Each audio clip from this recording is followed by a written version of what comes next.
My name is Nicole Haney. I am a senior homeworks By Precept consultant covering the West Coast, representing BJU Press homeschool material. I have been a consultant for 14 years, and I homeschooled both our sons for 16 years. I am married to my best friend. This is my husband, Jason. We just celebrated our 28th wedding anniversary last week. We have two sons. My older son is Caleb. He is almost 22 years old. He'll have a birthday next month. He just graduated from Bob Jones University with a bachelor's degree in criminal justice. We're very proud of that. And then we have Joshua, who just turned 20 this month. And he's starting his third year at Arizona Western College. He's studying electrical technology, and when he's finished, he'll have an associate's degree in electrical technology, a certificate in electrical technology, and a certificate in HVAC. He is my hands-on kid who wants to be in the thick of things, and I am so thankful that our community college has a trade option for him. Both our sons graduated from our homeschool, as you can see here, one in 2015 and the other in 2018. Today we are going to talk about homeschooling high school and where do I begin?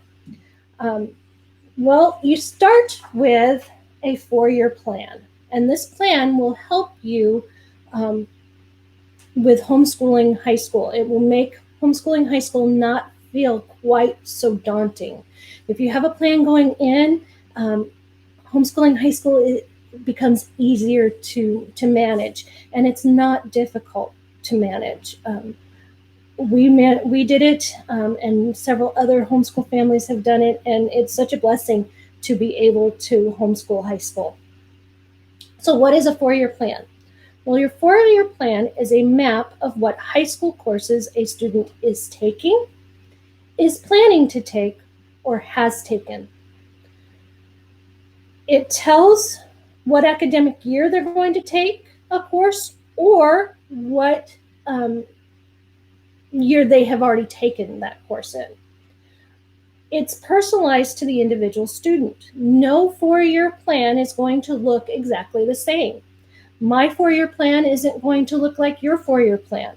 And in fact, my son's 4-year plans, while they looked similar, were very different as well because it was personalized to their interests and their goals. A 4-year plan is going to include required courses or core courses, your science, your history, your English, your social studies. All of those things are going to be included in the 4-year plan, those core classes. And then a 4-year plan also includes the electives that you plan to take. And those electives are things that are going to be of interest to your student. This is a fluid piece. It's something that you will add to or take away from depending on circumstances. You may start in August where you say, okay, we're going to take a sewing class in January. And then something happens where not enough students sign up for the class and the class gets canceled. Or something happens in your family that you're not able to take that class. Well, then you're going to remove that from your 4-year plan, or you're going to move it to another year. Say you can't take it in January of when you were planning to do it, but maybe you can take it in the fall, in September. So you would move it to the next year. Sometimes opportunities arise, and you're going to want to move things around. Say you're planning to do it in January, but a class opens up in October. Okay, so you're going to move it. So this piece is a fluid piece that needs to be reviewed and adjusted either every semester of high school or every year of high school. And usually I looked at it at the semester and at the end of the year to make adjustments. So why do I need a 4-year high school plan? What's the point? Well, it helps to make sure that required or needed classes are taken. You want to make sure that you're following state guidelines. Does the state have requirements that need to be followed? What are the colleges expecting to see? What things are they wanting to see on that transcript that will help my child get into their school? What are trade schools wanting to see? What things are they wanting to see on my high school transcript that will help my child get into their school? So it helps make those required needed classes are taken. It allows you to plan electives that will help prepare them for a future college major or career. These courses, these electives, are ones that give you more freedom to pursue the interests that your child has. They can be courses that help your child stand out on their transcript. These are courses that will help them achieve their long-term goals. And then it also gives you a place to list where the courses are being taken.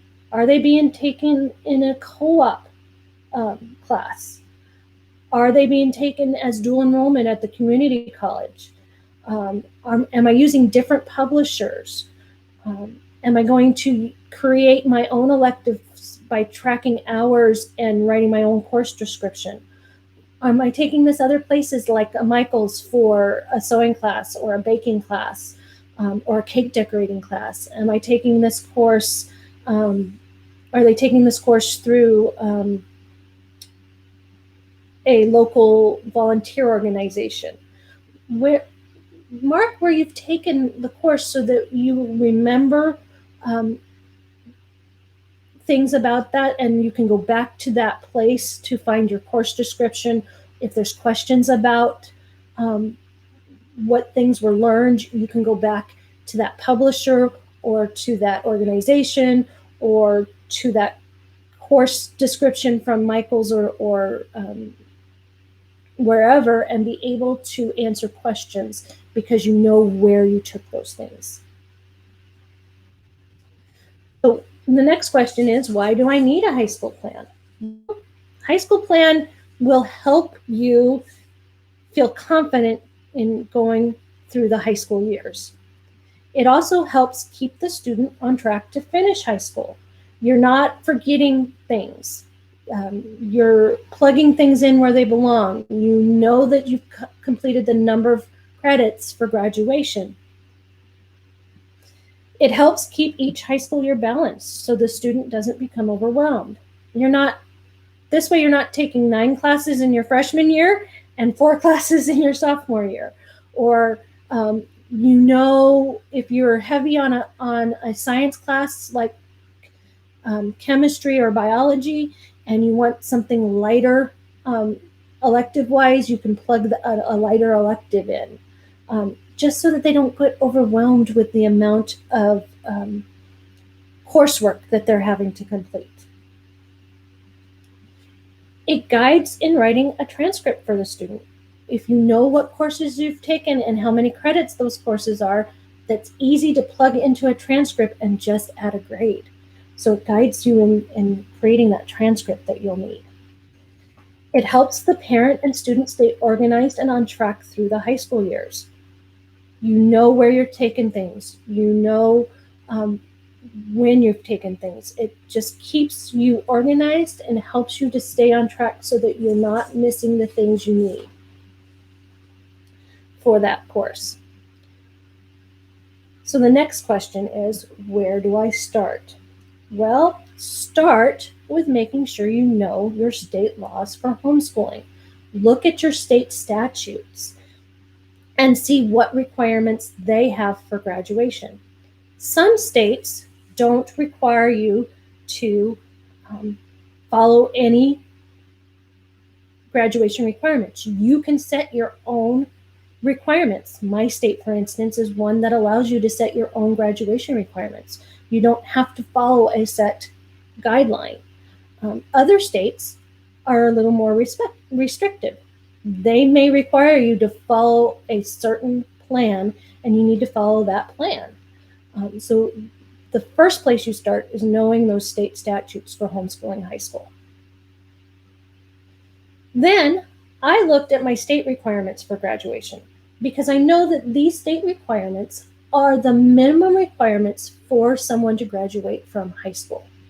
Most colleges are expecting to see these courses on my high school transcript. They want to know that I have followed the same course of action. And a lot of the state requirements are similar across the country, and so colleges are expecting to see some of those same courses because it's a standard across the nation. Make a list of potential colleges, trade schools, and or careers that your child might be interested in. Take time to research each option. Look at any additional requirements to get into or be accepted at the potential college that you want to go to. While they are looking for those minimum requirements, they may have additional requirements that they're going to ask of you. Do some research on those potential colleges that you're looking at. See what other requirements they have. Find out the requirements for enrolling in a specific trade school. If there's a trade school that your child is interested in, what things are they expecting to see on your high school transcript? What things are they expecting you to have taken in high school? That helps you with your plan. That gives you some guidance into knowing what courses to plan for your student, and then you can look at and decide where to plug them in on your high school plan. Search for electives that would be beneficial for a desired career.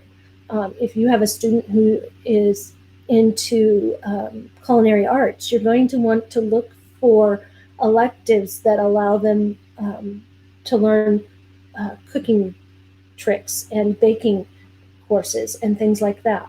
So search for electives that will be beneficial. Our son Joshua wanted to do electrical. So we looked for things that tied into the electrical field. So you want to look for those, search those things out. So once you've done your research and you've got a starting point, what's the next step? Well, once you know or have chosen your requirements, look at the possible curriculum or the chosen curriculum you have for yourself and start to plug those things in to your 4-year plan. See where things fit. Plug that curriculum into the requirements and look at, well, okay, this course is taken in 9th grade. That fits this requirement. This course is taken in 10th grade and this fits that requirement. One of the first things you want to look at is to plug in required courses into that 4-year plan. That's an easy way to start, is to take those core classes, your science, your English, your history, your math, and plug them into the years that they belong into. And then you can work on your electives. Okay. Now, some states require visual and performing arts or a PE class as part of their requirement. This may have to be done through other resources. You might have to look at instrument lessons if your child takes piano or voice lessons.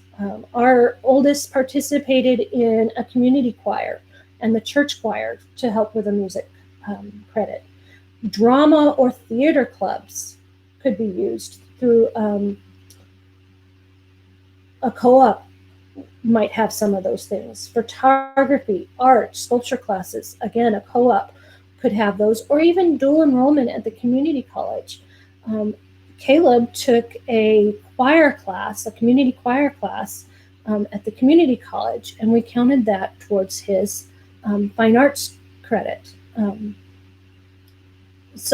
generally, a 3-credit class would qualify for a 1-credit high school class for a semester. A 3-credit semester class equals a 1-credit high school class is the general rule there.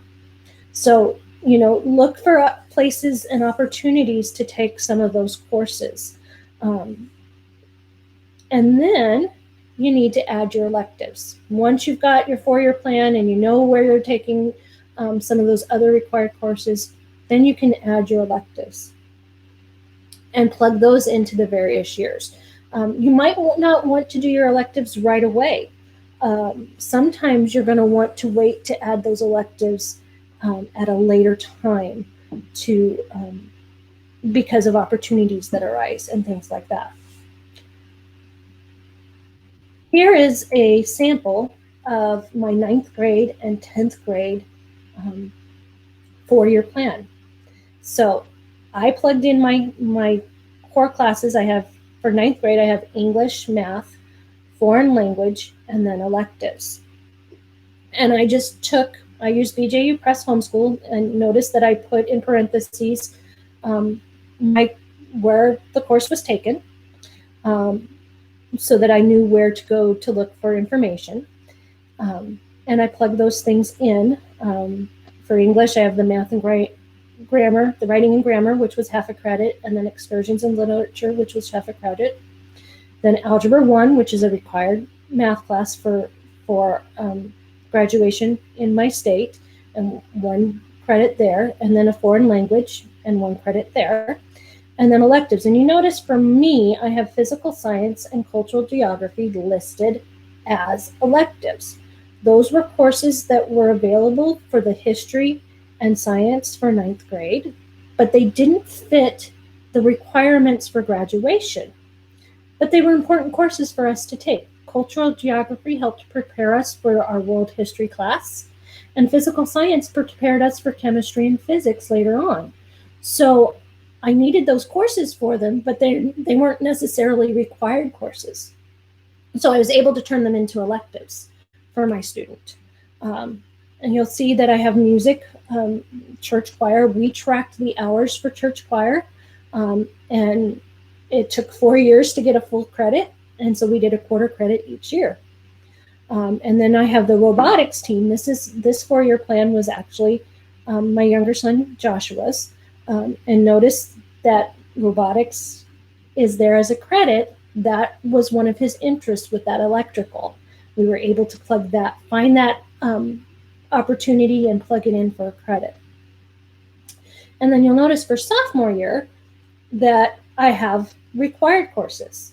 We have the English, we have the math, and then science was biology, because my state required or suggests 3 years of high school science, lab science. So biology, chemistry, physics. So biology plugged into that science and took care of that requirement.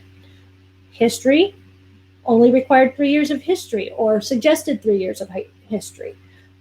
So we did world history, American history, and American government and economics, because those were the ones that they were saying were the suggested or required ones for graduation for students. And then we had the foreign language. In our state, it is suggested or required for high school students to take 2 years of a foreign language. So here's the foreign language requirement there. So you can see how I could easily plug in the 4-year requirements, the core requirements, and then add the electives. So what about electives? We're talking about those, and where do I find them? How do I do them? Well, the electives are tailored a little more to fit your individual student. This is where your 4-year plan might differ from mine. This is where my boys' 4-year plan differed, because my electives were tailored to fit each child and their interests. We chose the electives based on their strengths, their interests, and their long-term goals. That robotics class fit in with the long-term goals that Joshua had of becoming an electrician. So that was where his interest lay, and it played to his strengths because he's a hands-on type of learner, that robotics class was a lot of hands-on activities, and so that helped him with his strengths. Your electives can come from a variety of sources. They can come from activities or teams that you participate on. Part of our PE credit came from participating on our youth baseball league. You can find electives from additional curriculum choices, or you can find electives through dual enrollment at the community college. If you're part of a co-op has, depending on ages in your co-op, they'll have electives that you can use. I know a co-op here had a guitar class, had a cooking class, had a sewing class. So the parents led those, and those were electives that could be used. Sometimes your electives could come from your CLEP tests. If they have enough knowledge on a certain CLEP, on a certain area, subject area that they could CLEP, that would be something you could use. Another source is creating your own elective by tracking your hours and writing a course description and determining how you're going to evaluate the course. Our church has a quilting ministry. We could have used that for a credit if we wanted to, by writing a course description of what things were being learned in the quilting ministry, cutting patterns, sewing patterns, knowing seam allowances,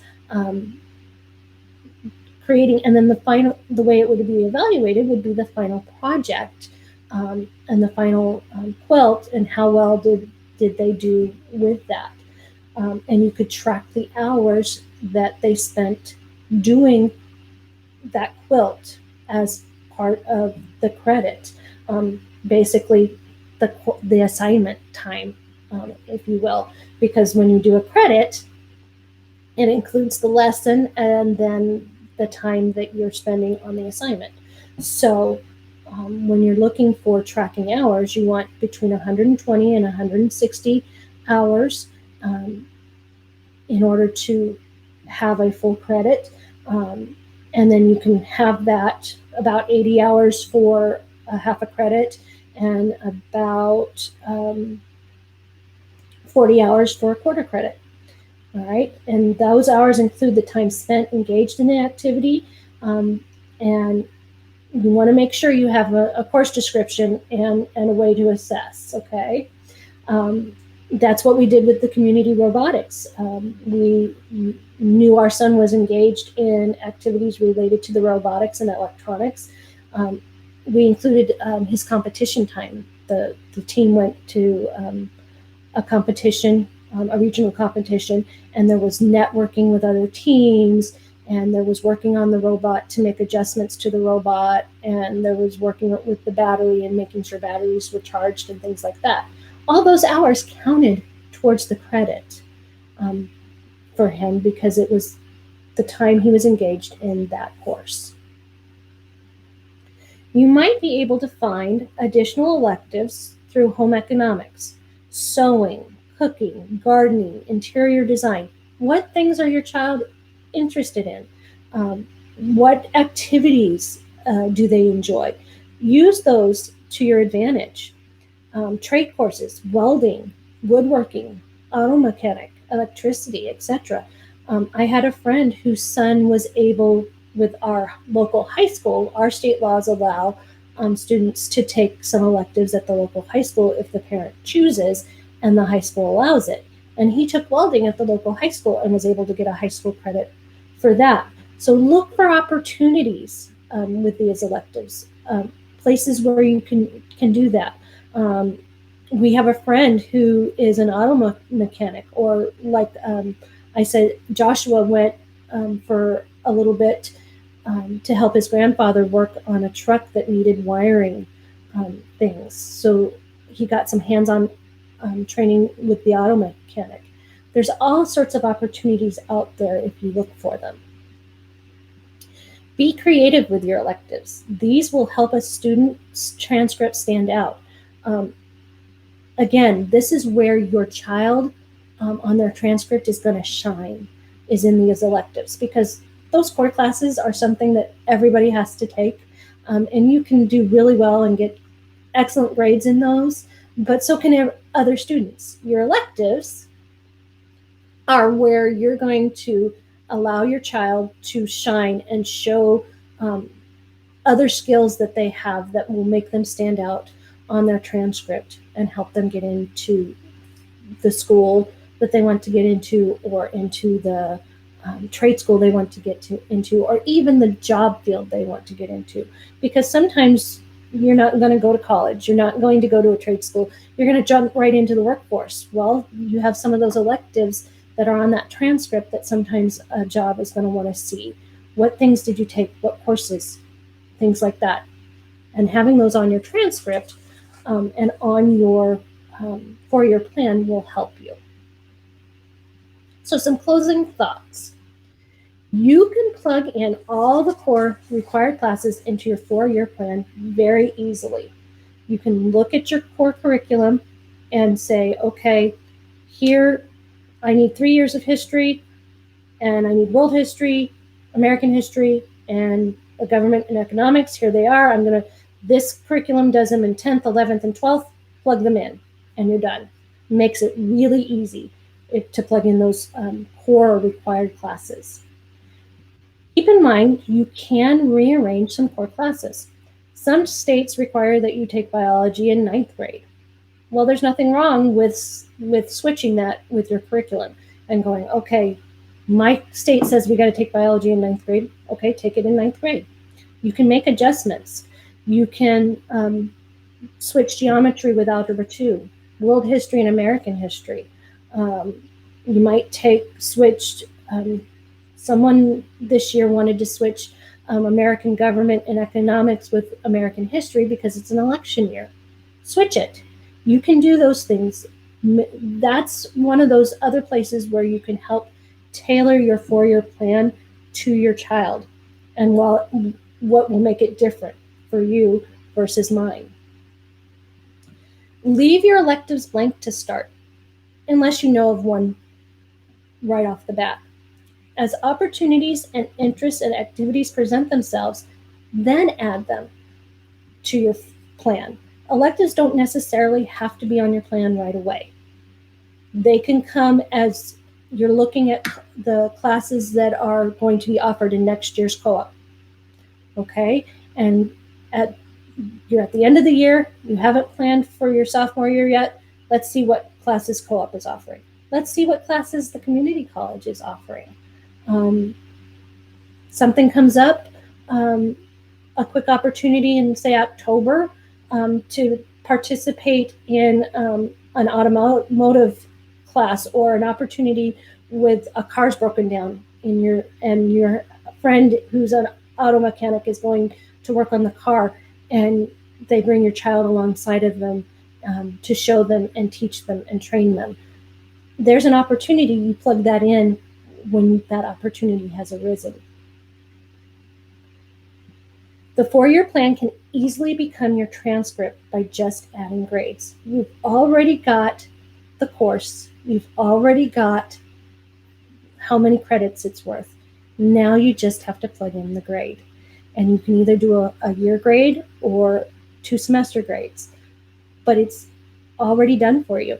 It's easy to transfer that four-year plan into that transcript that you'll need to submit for colleges and trade schools and possibly job opportunities. Keep the four-year plan up to date, and you will have a successful high school experience.